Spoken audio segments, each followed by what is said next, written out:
My goodness. Just like that. Book number 17 of this noble quest, of this university. Semester 3, book 2. Book 16 was The Power of Positive Thinking by Norman Vincent Peale. Book number 17 is Eat That Frog by Brian Tracy. I'll pull up my notes. Woo! We had a cup of coffee. Now we're gonna get through this. It's gonna be easy.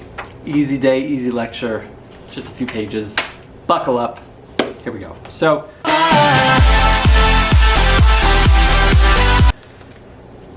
I think the most important thing to preface this lecture is this.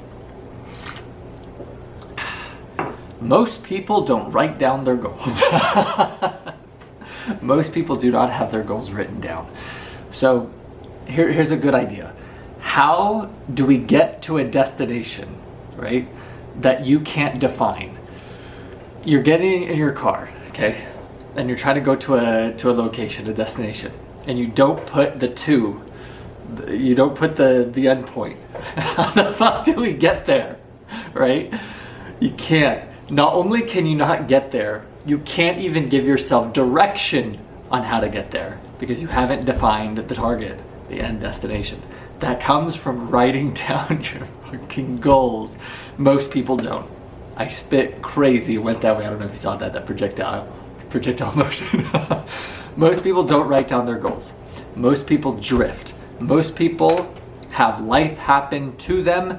They're like a feather in the wind, blowing from place to place. That's a quote from Andrew Tate.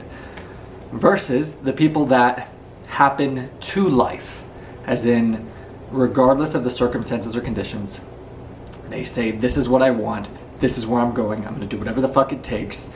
And I'm going to constantly course correct on my path to getting there. That's fine, right? But most people, they don't have the goal. They don't have the target. They don't have the finish line, the horizon, insight in mind. And so they get caught up in what's called, they get buried in the trees that they can't see the forest. Have you ever heard that phrase? Don't get so buried in the trees that you can't see the forest. As in, if your why is crystal clear, this is a quote from Man's Search for Meaning, Viktor Frankl, one of the first books that we did. A man with a strong enough why can endure nearly any how. Arnold said the same thing. He said, people always criticize me, how are you smiling? You're training for 5 hours a day, you know, you're working your ass off, everyone else has a sour face, they look miserable, but yet you have a smile. And he said, because I knew that every weight that I lifted, every rep that I did, every set that I did was getting me one step closer from turning that dream into reality. So I couldn't wait to go to the gym. I couldn't wait to bench press 500 pounds or do 500 pounds in squat, whatever. Because he didn't lose sight of why he was there in the first place. Do you understand? Then we can tie it into The Alchemist. Enjoy all the marvels this world has to offer, but don't drop the oil, the drops of oil, from the spoon that you carry. So, a good time right now, book number 17, to audit where you are. What are the habits that you're continuing to tolerate in your life? What are the things that you're unhappy with in your life? Is it your relationships? Is it your finances? Is it your physique? Right? What are your goals? What do you want? Not what your fucking spouse or significant other wants. Not what your kids want. Not what your family wants. Not what your coworkers or your boss want. What do you want? Where do you want to go? What kind of life do you want to have? These are all questions I want you to think about as we get into the notes of this incredible book. And I'll include it in the description of this video, an incredible, actionable, that I extract all the gold. I've done this for 16 books now, from all of them. But in this one, it's an incredible exercise that if you combine it with this other tool that I'm going to give you, you'll be able to get the most out of drafting a very nice initial preliminary plan of your goals, whether that's 10 years out from now, 20 years out from now, a year from now, this next month, this week, today. All right? Book number 17, Ratlife University, Eat That Frog, Semester 3, Office Hours, book number 2 of Semester 3. Here we go. The ability to concentrate single-mindedly on your most important task, to do it well, and to finish it completely is the key to great success, achievement, respect, status, and happiness in life. That's actually the same quote, the same ideology that's in Acres of Diamonds by Russell Conwell, spoken from President Abraham Lincoln himself. His greatest skill was to focus on one thing and complete that thing and work on that thing until it was done. That was it, before moving on to the next thing, right? That is the importance of maximizing time management, which is a big concept within this book, because the premise of this book is how to not procrastinate, how to take action. And all the personal development books, I was having this conversation with Ricardo, they all distill down to commit, take action, do something.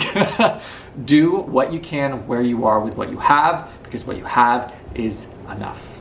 Next, eat that frog. So what does that mean? Eat that frog. He discusses in this book, arguably, eating a frog is probably the worst thing that you can do in a day. The most disgusting, worst thing.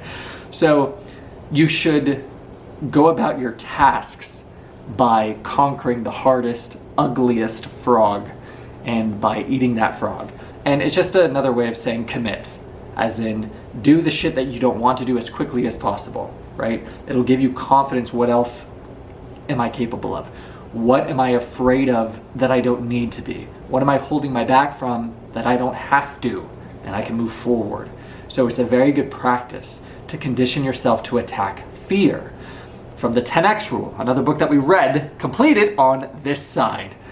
The best way to kill fear is to starve it of time. It's the same sentiment. Eat that frog. And I used to play this game, as many of you know who have been watching these lectures, called World of Warcraft. I was one of the best players in the world at the time that I played it. And I'd go into the arena and I'd play with my brother, I'd play with whoever, and I'd say commit, commit, commit, commit, as in just go. Like people would hide, they would hide back, they would, oh. I'd just be like, just fucking go, just commit. We'll figure it out. Do you understand? People they spend their whole life wargaming it, right? Being a spectator, a critic, with the cowardice to just enter the fucking arena, right? You're not gonna learn what you're capable of or how resourceful you are if you lack the courage to pursue, to commit, to even try. Do you understand? You'll find you're not gonna die. You have nothing to lose by trying, by going for it. And you can apply that and extrapolate that, whether that's in your business, in your academics, your personal development, a relationship, everything. So eat that frog, right? Complete your most important task of the day, first thing each morning. For me, that could be fasted cardio. It could be training. It could be prepping the day. The thing that I do at the start of every morning when I get to work, as you can see I'm combating fatigue right now, despite having the coffee, is at least every Monday, I plan out my entire week. And I have it right here, actually. The entire week mapped out. And I go over it in this lecture, but I'll explain exactly how you can get the most out of your week. And it's actually something that I've been doing unknowingly for a very long time now. And it's how I've been able to continually progress on a linear basis in an appropriate amount of time. I learned this from Jim Rohn when I first started my journey on personal development. He said, how long would you give your average fourth grader to complete the fourth grade before moving them on? And you say, I give them a year. They're like, what if they're really good? Wouldn't you give them 3 years to complete the fourth grade? You say, fuck no. You're gonna get it done in a year, then you're gonna move on to fifth grade. And he says very, very profoundly, in life, because we live in a society that doesn't hold us to any sort of standard, once you graduate high school, there's nothing forcing you to level the fuck up. Nothing. Because we live in a world that wants you docile, compliant, obedient, passive, numb, as a fucking slave. It is up to you to level up. It's up to you to escape your rat life. It's up to you to break through, because no one is coming to save you. No one is gonna get your ass out of your debt. No one's gonna help you lose 50 pounds from your fat fucking lazy ass. No one is going to do the work for you that you know you're neglecting. No one. No one is coming to save you. You have to be your own hero, right? But there are ways you can position yourself in terms of mapping it out writing the best plan that you possibly can, and then working to improve it along the way, course correcting as you become more capable. Quote from Jordan Peterson, you'll be able to develop better and better plans. So it doesn't matter how shitty your plan is to start, it's enough to get you going, to take any sort of action, right? Whether that's getting a gym membership, whether that's applying for a job once a day, whatever the case might be, to improve your situation until you become more capable, until you become a better version of yourself who can then articulate and wargame better plans for your path ahead. Okay, so this is the 7-step process that it gives for goal setting. You don't have to memorize this right down. You can literally copy it. I'll put it in the description. Number 1, decide exactly what you want and in what order of priority. Number 2, write it down.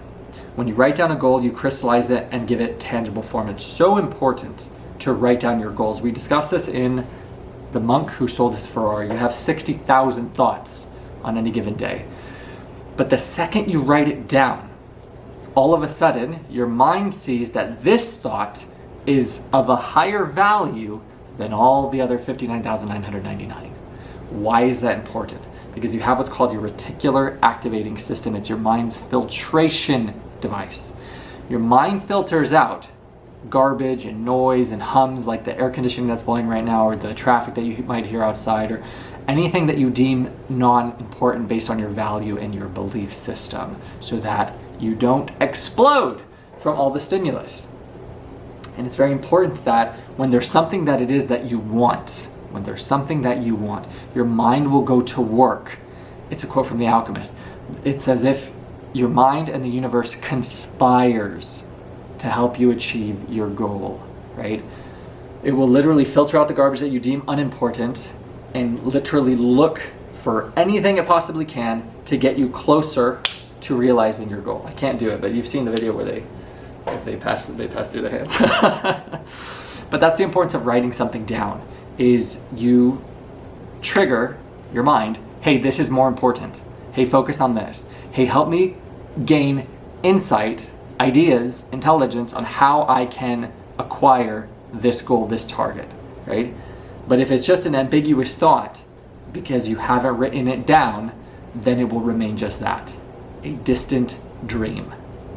But once you write it down, all of a sudden it's real. It's something you can touch, right? Set a deadline on your goal. Set sub-deadlines if necessary. I learned this from Greg Plitt. If you don't have an end date, there's nothing that gives today value. As in, you could push off today's responsibilities into tomorrow, into the next day, into the next day. You have no sense of urgency because there's no bookend. But the second you say, no, I have 90 days to get into the best shape of my life because I've committed to this wedding or this photo shoot or this bodybuilding show, all of a sudden today has value, because if I fuck off for today, I just lost 1/90th of that opportunity to become the person I wanted to be. And another way that you can commit yourself is by telling everyone what you're gonna do. Because a lot of people, that is accountability that they need, is I don't wanna look like an idiot or a liar to all these other people, and so I'm gonna show up on the days that I don't want to. That's what discipline is. It's doing the work that you don't want to do. Like when I'm very sleep deprived, filming one of these lectures. Do you think I got out of bed today to say, wow, I can't wait to film book number 17 of Ratlife Noble Quest University? No, I would much rather be taking a nap right now. But this is a cause, a purpose, a mission, a why greater than myself. So it's not my ability to do this, it is my responsibility to do this. I have that sense of accountability, right? You can achieve the same thing through eliciting the help of another person, or by advertising it publicly, what you're going to do. There's so many ways that you can do it. But if you don't give yourself that deadline, you will not have any sort of urgency, and then you'll just drift. And then the fuck up with that is people think they have an infinite amount of time. Let me tell you what regret is. The greatest pain in life. It's when the window of opportunity, that's a quote from Greg Plitt, you have right now closes, and you think back on that time window that you had, and you think, fuck, what could I have done? What could I have achieved?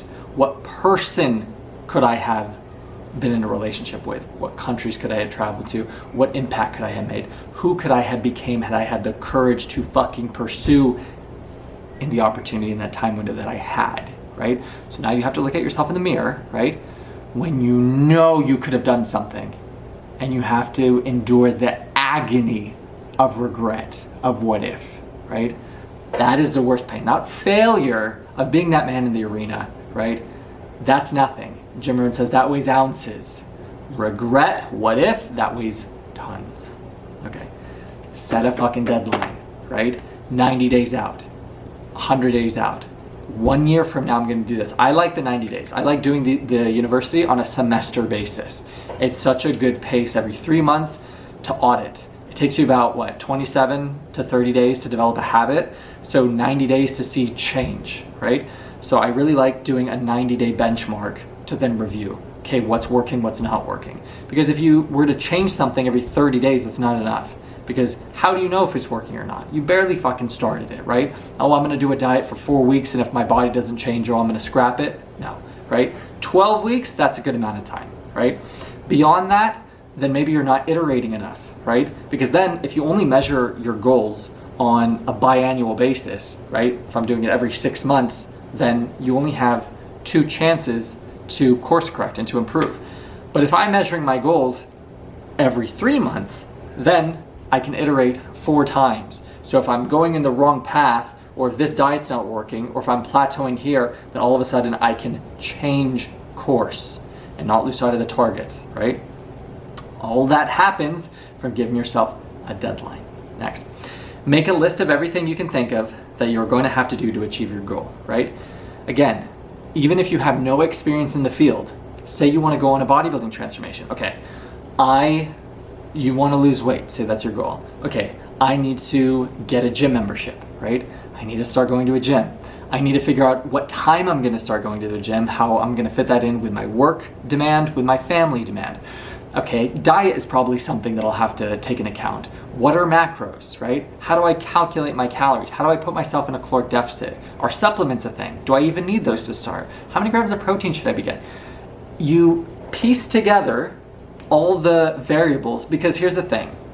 Kobe Bryant said it in an interview with Lewis Howes in the School for Success, is his podcast, and he said, there are questions I don't even have yet.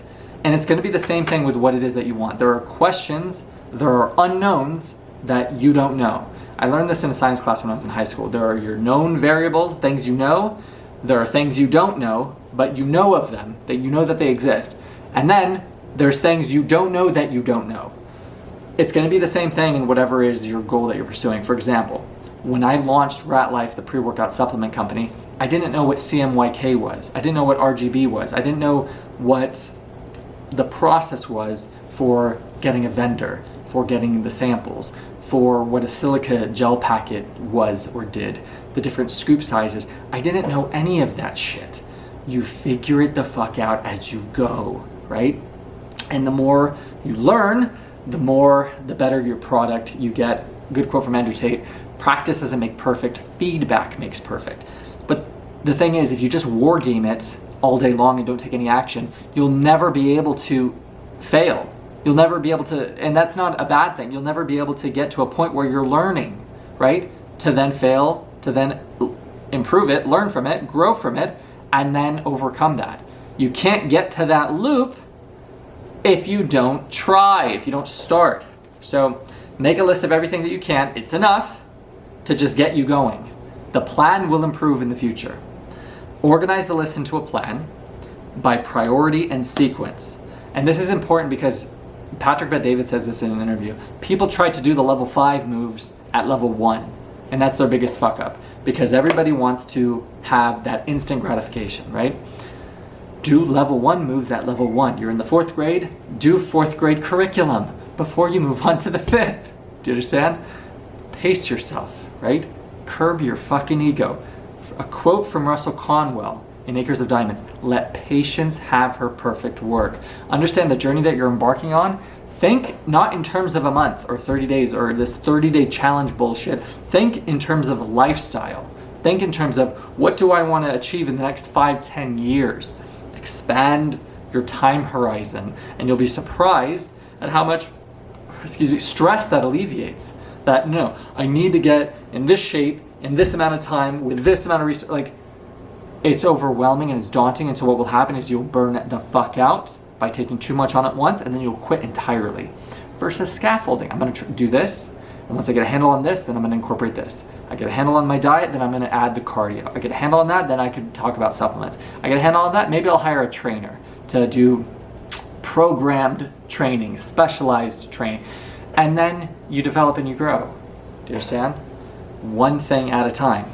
Organize to listen to a plan by priority and sequence. Next. Don't worry if it's not perfect, it will improve. Just do your best. It is enough. Okay? And you can always ask for help. It's crazy. People want to help people who want to help themselves. So if you elicit the help of somebody who's an expert in that field, then they'll be like, I would love to help you. And then if you show them that you're applying what they're helping you with, they'll be more motivated and encouraged and inspired to help you further. People love to help, and I'm speaking for myself, people who want to help themselves. People who prove that they're going to listen. Do you understand? People love that. It makes them feel great, and they'll probably help you for free. Take action immediately while the fire is hot. I learned that from Jim Rohn, and I shared that with Ricardo. When I started my personal development journey, I didn't buy one book. When I was inspired and motivated and the fire was hot, I bought 22.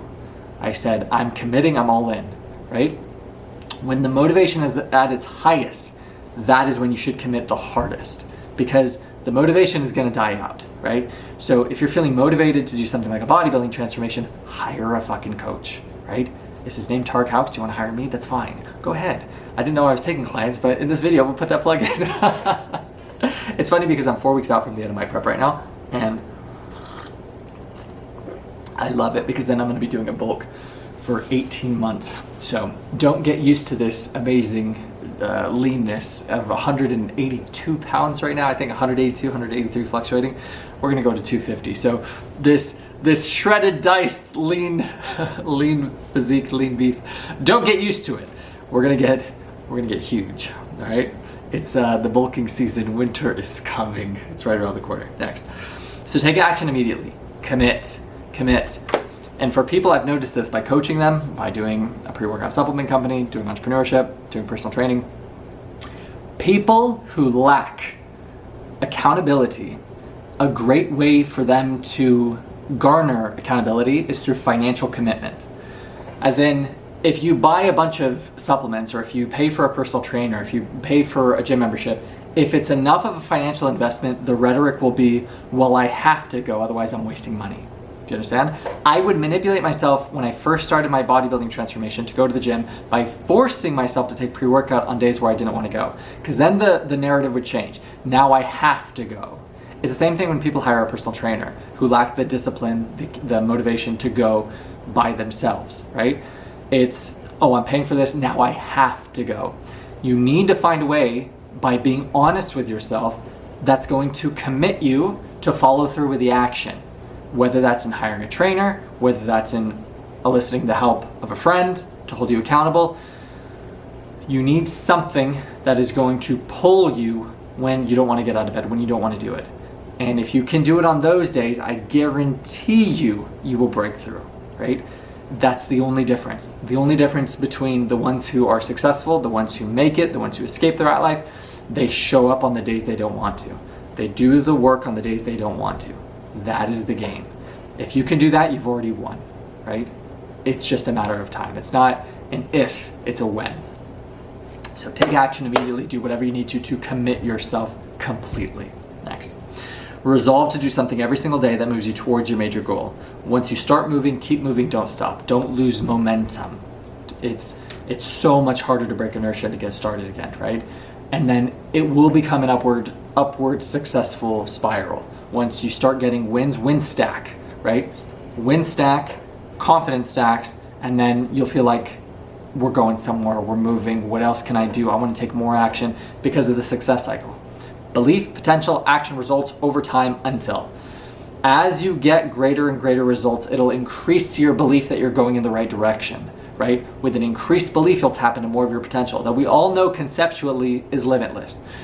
The greater your potential, the more action you'll be inspired to take, because the narrative will change. I know I'm going in the right direction. How can I get even greater results even faster? Okay, let me take even more action. What does more action do? Productive action. We're gonna get into this later, but don't mistake activity for achievement, right? I see that shit all the time with people who go to the gym for 3 hours a day thinking that they're achieving something when they're just spinning their fucking wheels. So there's a huge difference, but productive action conducive to your growth will elicit great results, which will then solidify your belief. See, I told you I was going in the right direction. It will be an upward spiral. So that's the importance of continuing to move forward. Don't lose momentum. And any of you guys who know this, when you felt like you're in flow, it's the same concept.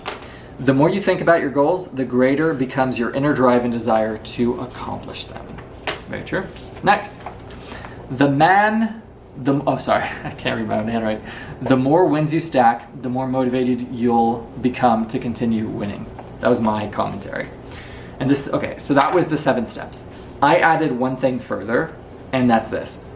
I learned this from a Stanford business professor, and he said, when you're doing goal setting, he learned from his executive coach of 14 years, the number one exercise that they did, that any goal that they wrote down during this exercise, they achieved on a long enough time horizon, right?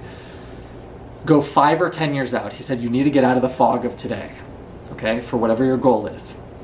Let go of how. How is none of your business. You have no idea the amount of ability you're going to have in the future, the amount of skills you're going to acquire, the network you're going to have, the resources that you're going to have in the future. You cannot fucking foresee that. Let go of how it's not your business. And it's also incredible arrogance to say, I can only achieve this goal in this way, in this sequence, in this timeline. Fuck you, right? That's incredibly and very unfairly limiting.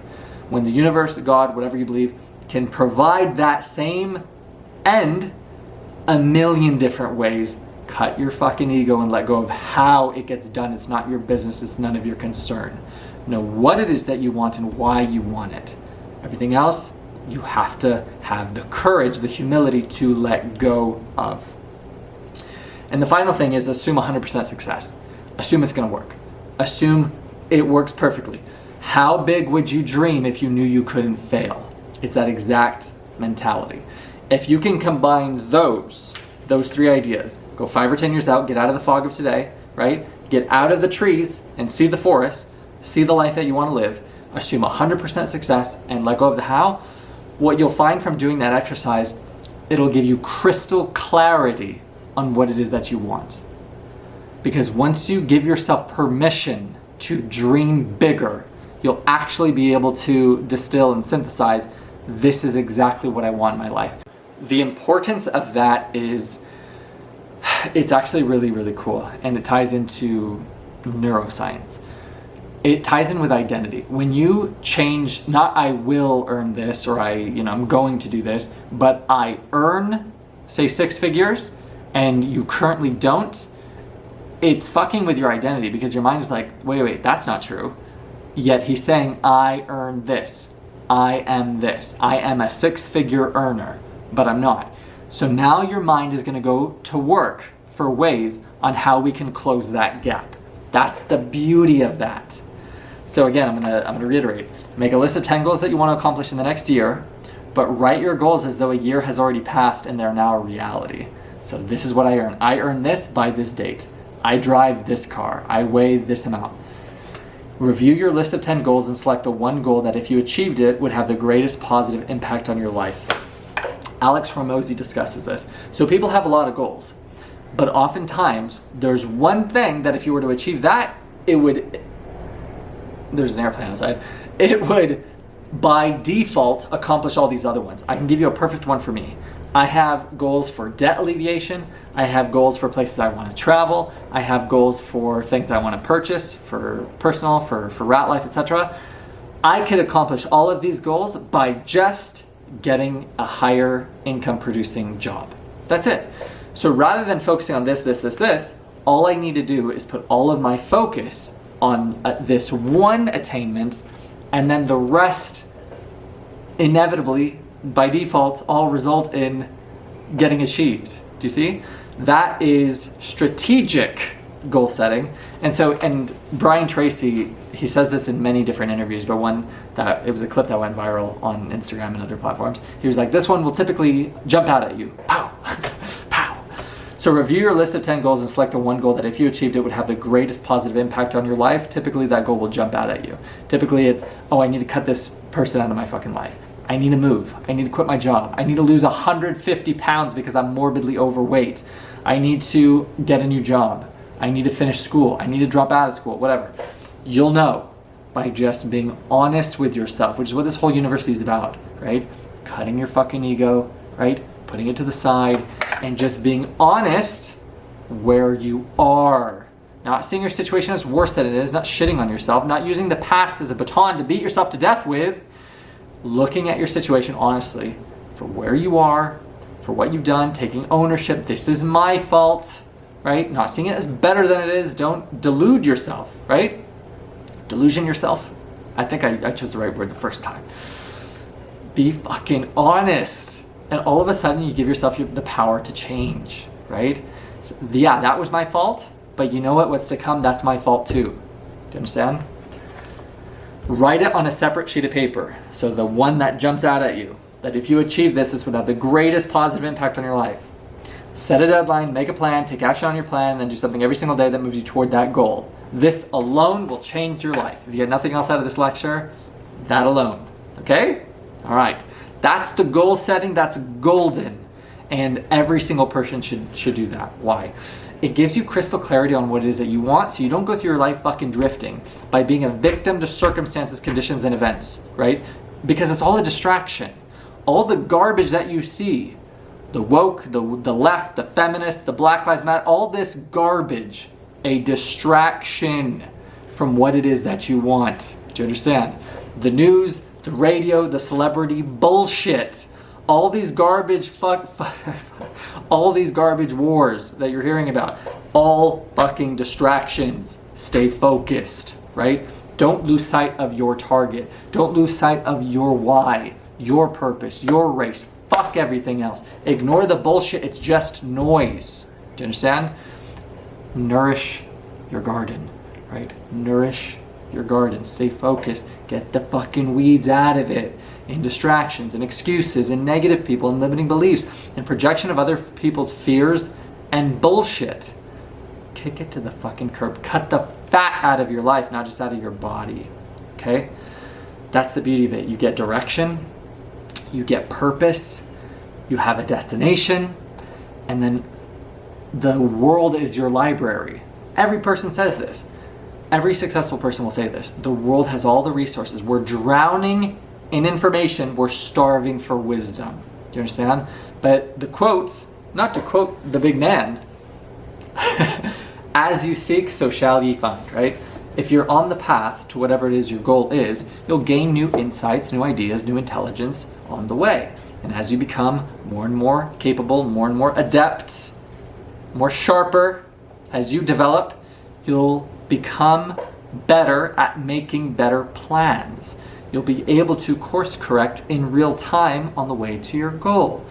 And then when you get to a place of development where you can curb your ego, you'll understand that every supposed, seemingly hardship, roadblock, adversity, failure, defeat, no. It is direction. It is all it is directing you down a different path to get to the same fucking destination. But people, the victims, they interpret life as happening to them. What if, here's a crazy thought, what if the hardship, the adversity, the failure, the heartbreak, the tragedy is life giving you exactly what you say that you wanted? What if this is the necessity, the necessary catalyst to get you exactly to where you want to go? What if this was to fuel a state of anger or a state of depression or a state of rage, fury, to inspire you to take fucking action towards your goal? What if you needed this? Do you understand? What if this didn't happen to you? What if it happened for you to wake the fuck up, for you to level the fuck up? Food for thought. Next. Plan every day in advance.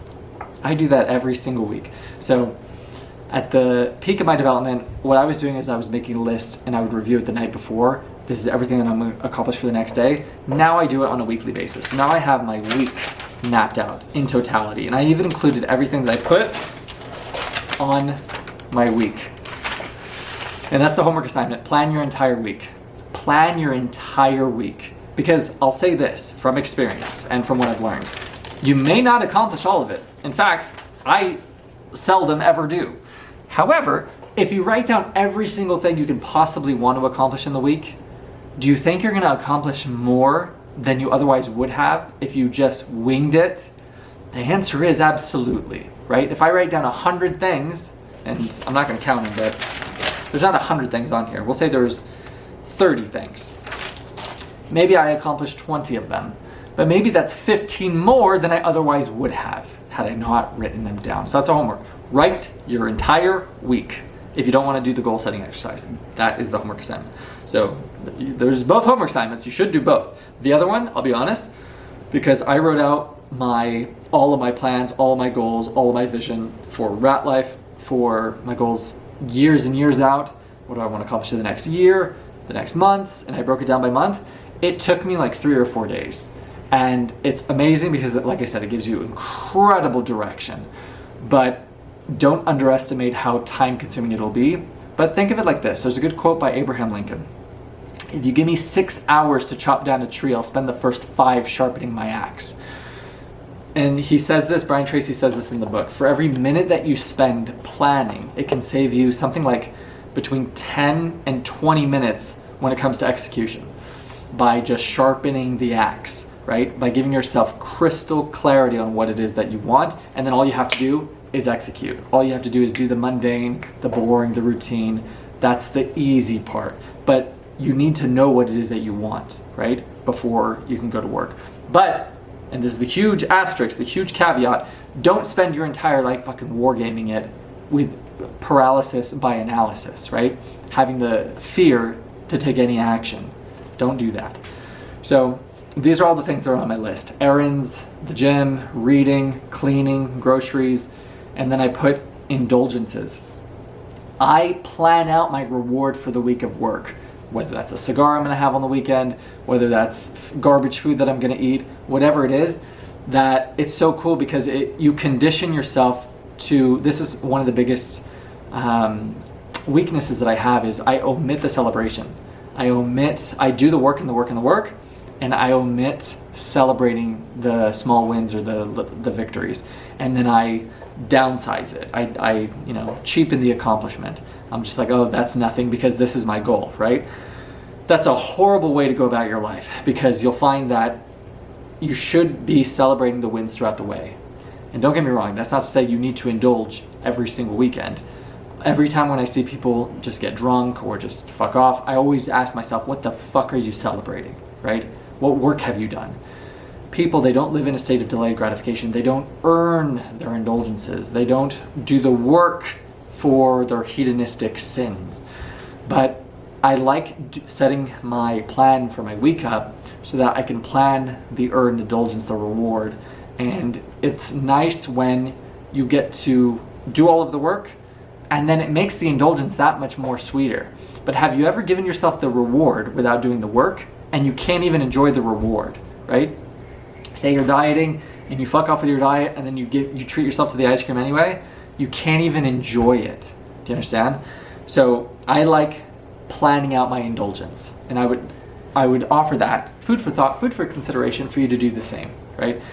It's going to condition you to get excited and motivated to do the work when you have the discipline that I'm not going to indulge in the indulgence until I've earned it.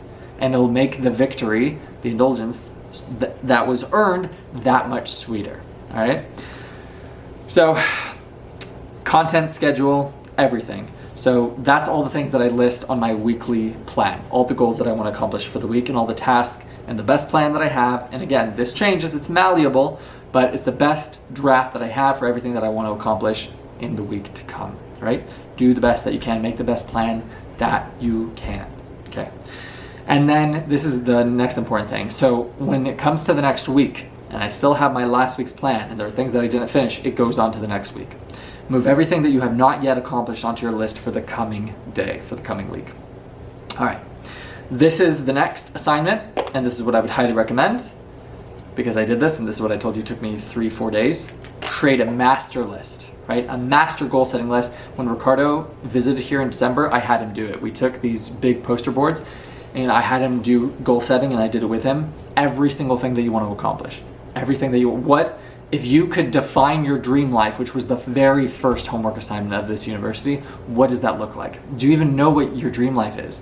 What kind of car do you want? Who's your dream relationship? How many kids do you want to have? What are their names? Specificity is huge here. How much do you want to earn? How much do you want to have saved? What car do you want to drive? Where do you want to live? What house do you want to have? Do you want to rent? Do you want to have property? Create a master list. Everything you want in this life. And fuck being realistic, right? That's other people's standards. I would encourage, you have the courage to dream bigger. How big would you dream if you knew you couldn't fail? For once in your fucking life, give yourself permission to dream big, right? Let go of fear, let go of how it's gonna happen, fuck all that. This is what I want. This is who I wanna be. This is the life I wanna have. This is it, right? I'm not gonna settle for anything else. I don't know the how yet.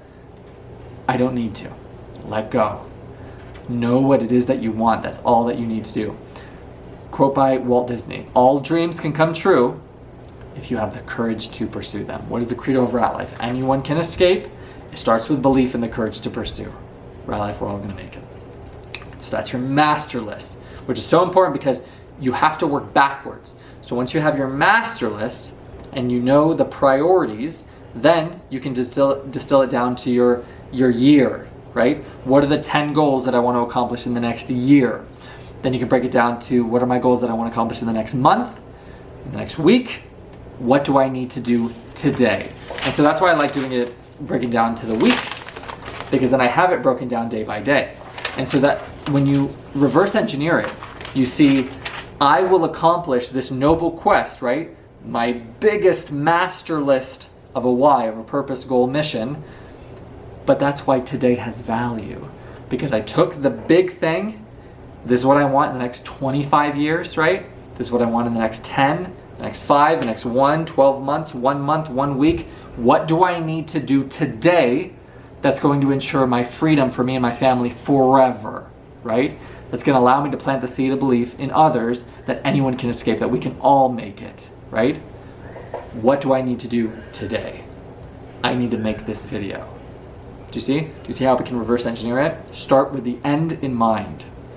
That's why that's the homework assignment. So master list, yearly, monthly, weekly, daily, of all of your goals, everything you could possibly think of.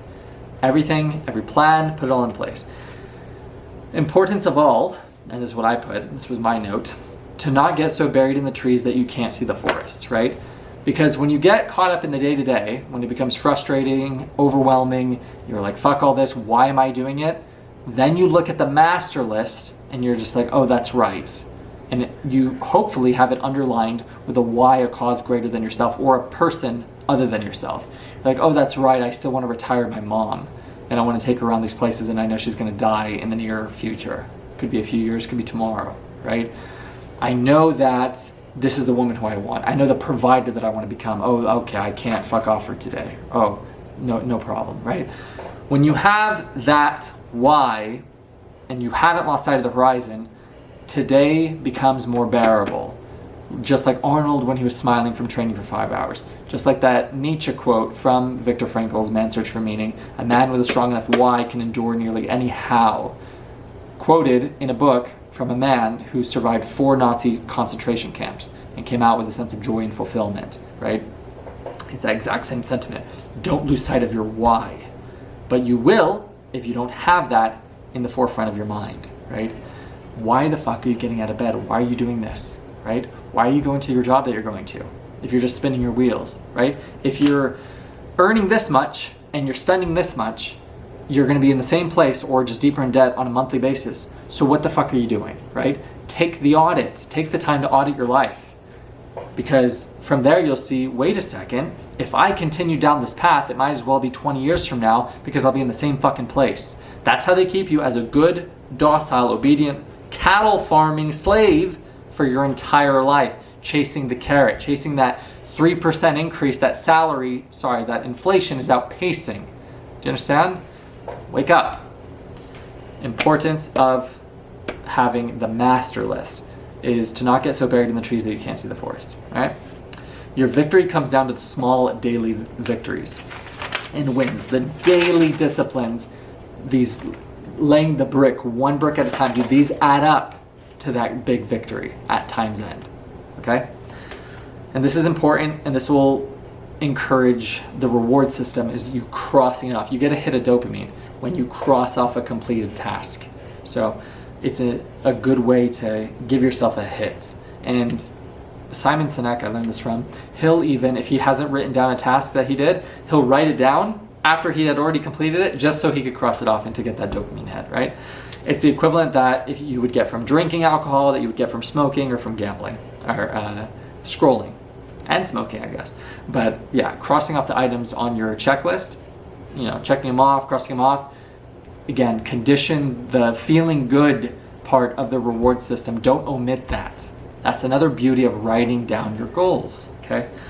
As you work through your list, you will get more and better insights. You absolutely do. Absolutely do. All right. Lay out all of your major goals, projects, and tasks by priority. What is most important and by sequence. What has to be done first, what comes second, and so on. This is going to require humility, as in, don't kid yourself. I can't say, oh, I'm going to lose 100 pounds tomorrow. No. Step 1 is to get a gym membership. Step 2 is to look at all the garbage that's in your cupboards and throw out the garbage that doesn't belong there. Step 3 might be hiring a coach, etc. Do you understand? So that's the importance of sequence. Do the 4th grade in the 4th grade before moving on to the 5th grade, right? That has to make sense. Start with the end in mind and work backward. We discussed that. After more than 50 years of research concluded, the doctor, it was a Harvard University professor, I believe. And I love this because this was great for myself. That's why I wrote down this quote. Concluded that a long time perspective is the most accurate single predictor of upward social and economic mobility in America. The single most important factor in determining your success in life and at work is your time horizon. When I started this quest at this university, my time horizon was 6 years because of the success cycle. And I believe that's when this will truly take off, is at the 6-year mark. Belief, so year 1, it starts with belief. Potential, right? Action, the courage to pursue. Results, over time, until, right? 6 years. And then I got more insight, and then I got more ideas, and then I was like, no, now it's gonna be 10 years. And then I got more insight, and I said, it's gonna be 25 years.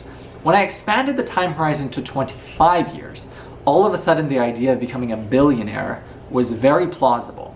Because I was like, I think in 6 years, I think I can become a millionaire by the amount of sheer consistency, discipline, and value that I'm able to provide others. But then 25 years to become a millionaire, I was like, that's no. And then 6 years to become a billionaire, I was like, that's impossible, overwhelming, whatever. But I was like, 25 years of learning, of growing, of developing, planning, executing, iterating, as in improving what I learn, the value that I can offer others, and continuing to grow, learn, develop, and give more.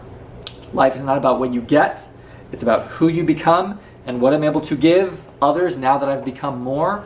What could I give with 25 years of constant, consistent, persistent improvement, right?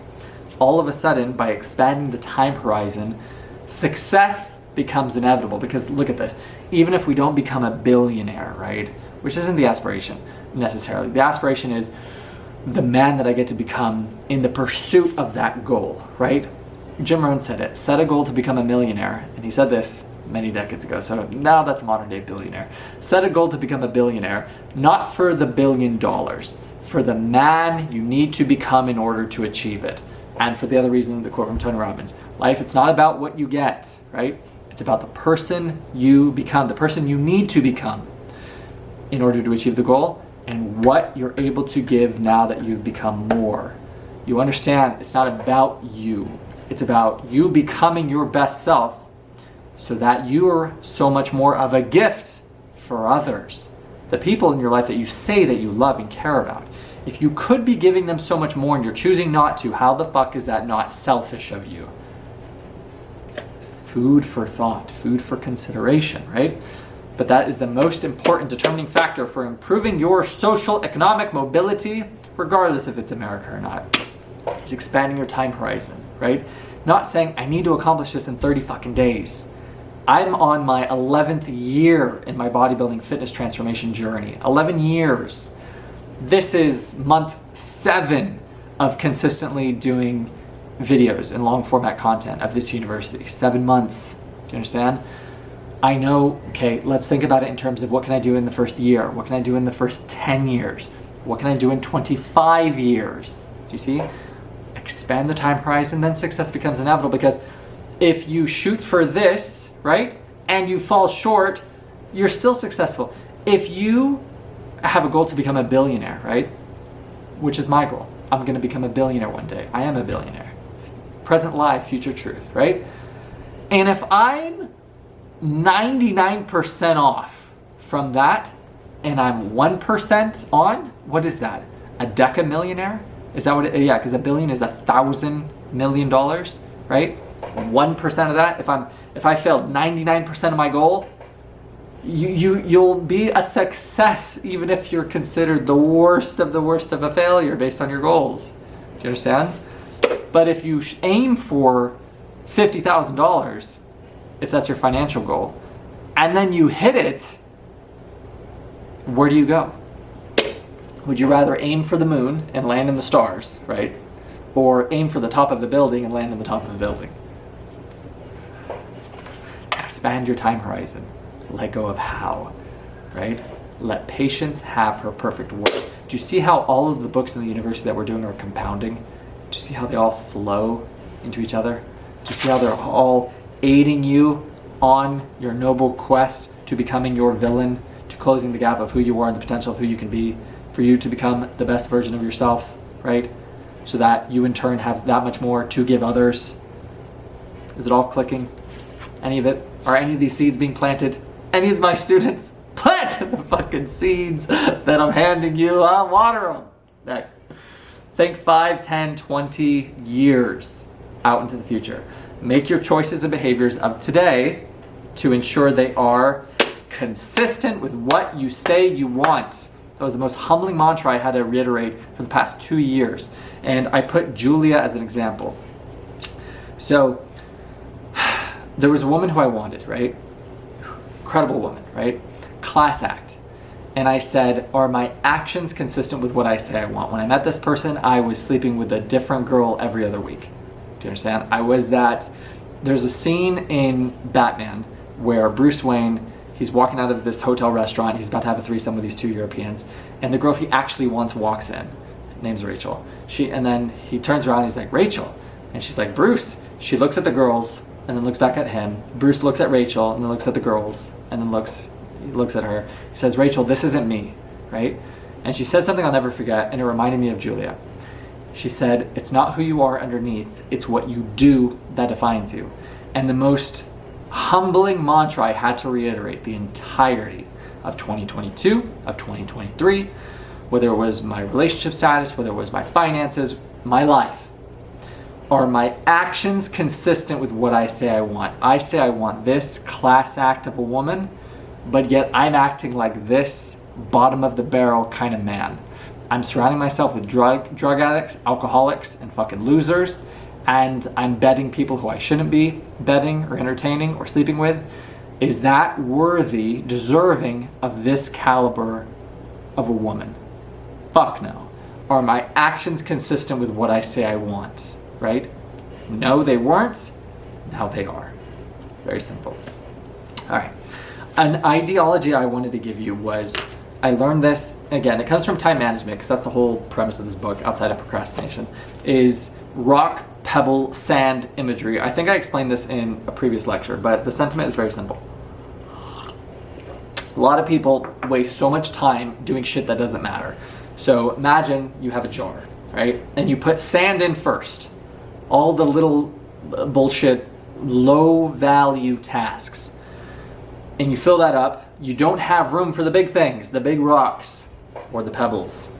But if you put in the big rocks first, then you put in the pebbles, then you can fill up all the remainder of your time with all the sand. You're able to get the most amount done in the least amount of time. That you're able to squeeze the most amount of your life in productivity and work and output in the given time that you have, better said. So it's a good image, hopefully, that you can consider when thinking about how you go about your day in the action that you're putting into shit that typically doesn't matter, that yields a not as great return as if you took action on the things, the frogs, the ugliest frogs that you're actually afraid typically to take action on immediately. The things that you typically procrastinate on doing, right? Those are probably the things that you should probably just commit, and do. And you know I'm right in that sentiment. I put don't mistake activity for achievement, and I see that all the time. People who, they're just going, but they're going nowhere, right? Humble yourself. Do you understand? Do things that you know that you should be doing, that you need to be doing. Because you can have an entire workload of doing a bunch of garbage tasks that don't matter, that don't aid you in getting to your goal whatsoever, but you're exhausted at the end of the day because you've mistaken activity for achievement, right? Don't do that. And then this is an exercise that he gives, and it says, in 30 seconds, write down your 3 most important goals in your life. Now, go. What's funny is, he says, giving people 30 seconds to write down their most important goals, typically, is they get the exact same clarity as if they were given 3 hours to come up with their 3 most important goals. And he said in 80% or more cases, people have 3 goals in common: a financial or career goal, a family or personal relationship goal, a health or fitness goal. Typically what people care about the most is their financial status, financial income, amount of money that they have or are earning, their relationship status, single, in a relationship, who they're in a relationship with, etc. Their family, if they want kids, not having kids yet, and their body. Those are the 3 things that almost, it says, over 80% of people, and including myself, want to focus on or to improve at the highest priority. All right, and then to finish, moving right along. So I said to aid you in the goal factor is thinking about every single category in your life when you create that master list, right? Or that 1-year list of all the goals, the top 10 goals you want to accomplish. Business, career, spirituality, God, family, relationship, financial goals, health goals, personal goals, professional development goals, personal development goals, social and community goals, every aspect of your life, right? How many books do I want to read? What countries do I want to travel to? What business do I want to start? What, dress do I want to fit in? Not that I cross-dress, but speaking from the woman who might be watching this, the one, etc. The list goes on, right? Give yourself the gift of clarity on what it is that you want, right? And then this was also a very important one. What are the 3 most important problems or concerns in life right now? And all it is doing an honest audit where you are, what garbage you're tolerating, what weeds you need to cut out of your garden, right? In the form of friends, in the form of habits, in the form of people, things that you should not be doing. What actions are inconsistent with what you say you want? What are those problems, those concerns that you've been sweeping under the rug for maybe years now, right? It's time to address them. Next, take it 1 step at a time. Your job is to go as far as you can see. You will then be able to see far enough to go further. And it's so true. There's a good ideology of why the journey is important, not the destination, because once you get to the top of the peak, all of a sudden from there you can see the next peak, right? That you couldn't see from over here. So enjoy the process, enjoy the journey. Don't be concerned that you can't see the entire how in foresight, or that I can't make a plan, beyond a year, 3 years from now. You can't account for so many variables. Do the best that you can, make the best plan that you can for as far as you can see now.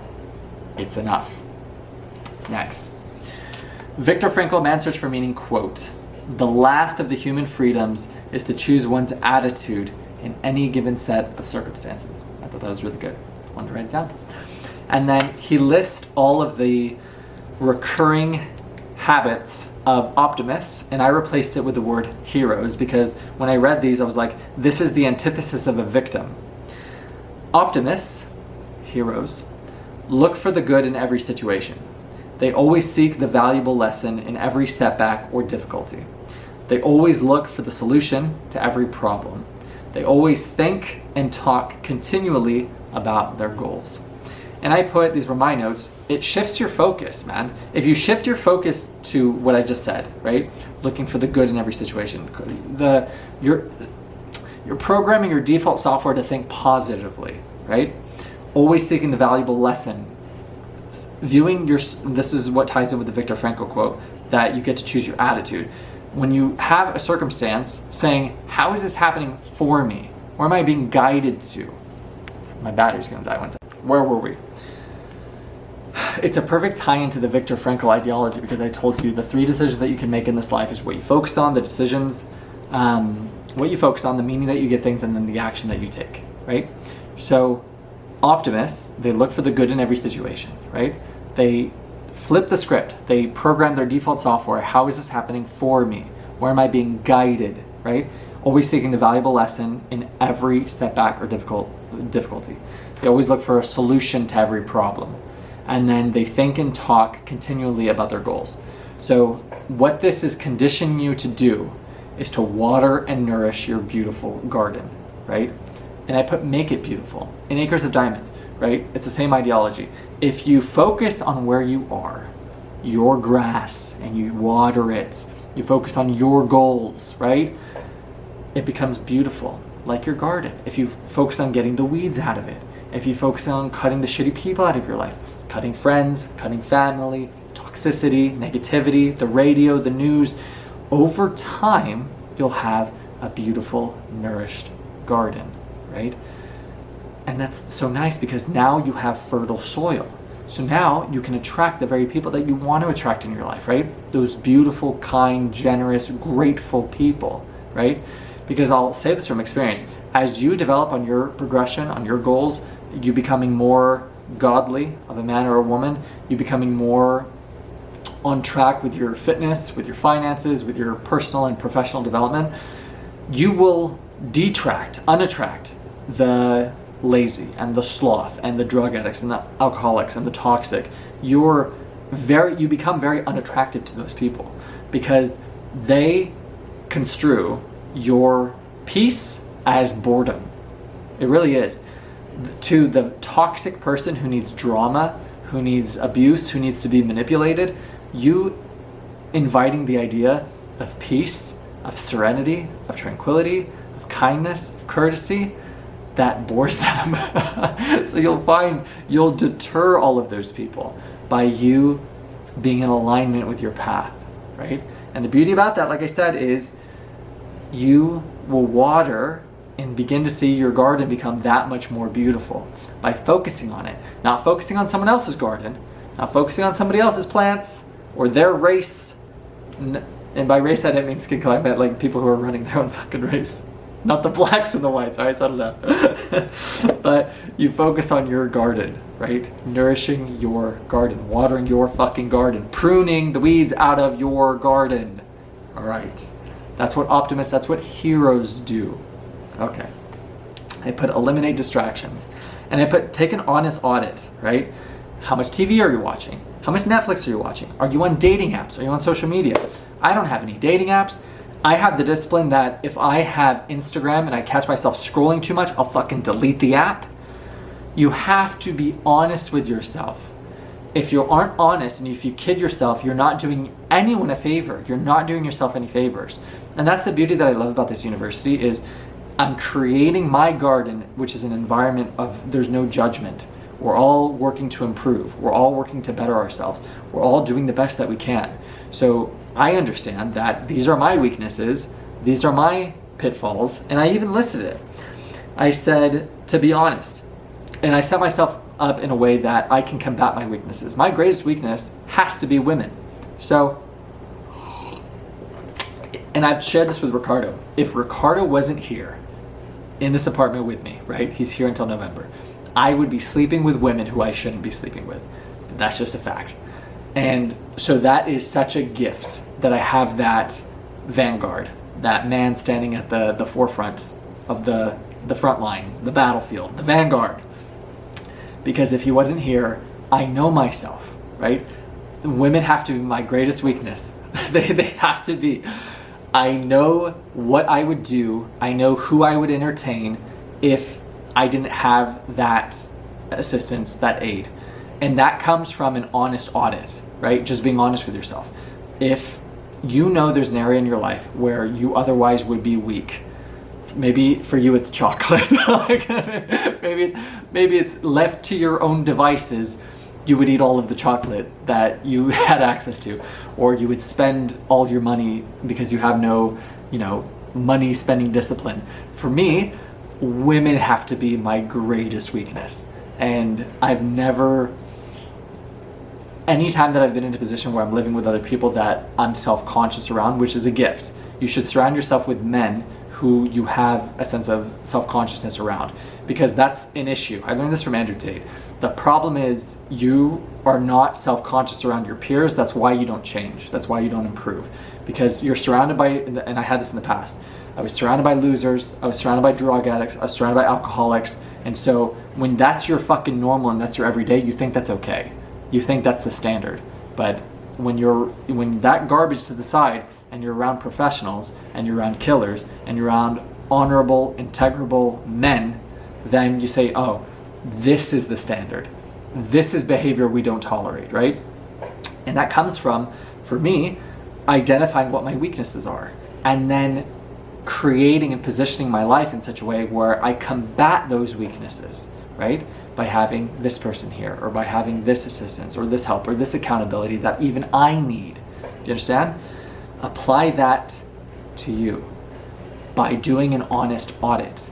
What are your weaknesses? What are the weaknesses in your habits, right? What are the areas? I'm doing this the whole time, but it's not in frame. I was doing this. What are areas of your life that you could set up to where your weaknesses are checked, right? Where you're held accountable, where you're not going to be inconsistent with what you say you want, where your behavior is going to be consistent with the life that you say you want to have, the life you want to live. Food for thought. Write down your goals. I think we hit that nail on the head. What you want to improve, change about your life, and then I just put be honest. And this is the most important part, being honest. Are you scrolling too much on Instagram? Are you unhappy with where you live, where you work, the relationship that you're in? And I put setting my life up to combat my weaknesses. I said you do yourself no favors by lying to yourself about your habits, vices, weaknesses. For me, it would be Instagram scrolling or women. That is Eat That Frog by Brian Tracy, book number 17 of this university, of Ratlife University. We're at book 17 out of 1,000. I think we can do it. Do you think we can do it? I think anyone can escape the rat life. I think we can all make it. I think it starts with belief and the courage to pursue. What is that belief? It's possible. I can. I'm worthy of my goal, of my achievement, of the attainment of my endeavor, my purpose, my mission, right? And the courage to go for it, man. The courage to try, the courage to fail, the courage to learn, the courage to say, these are my areas of weaknesses. These are the habits that have gotten me to the life that I'm currently living. My fault. Courage to say, I'm where I deserve to be, right? And then the courage to say, that was my fault, but you know what? What's to come, that's my fault too.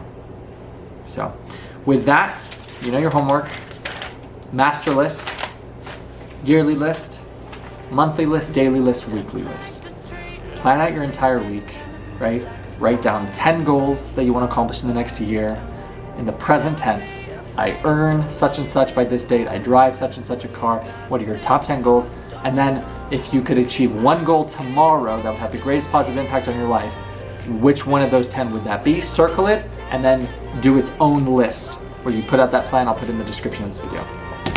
With that, book number 17, Ratlife University, Eat That Frog by Brian Tracy. Second book of semester 3 office hours. Ratlife is anyone can escape. It starts with belief and the courage to pursue. That is Ratlife, and we are all gonna make it.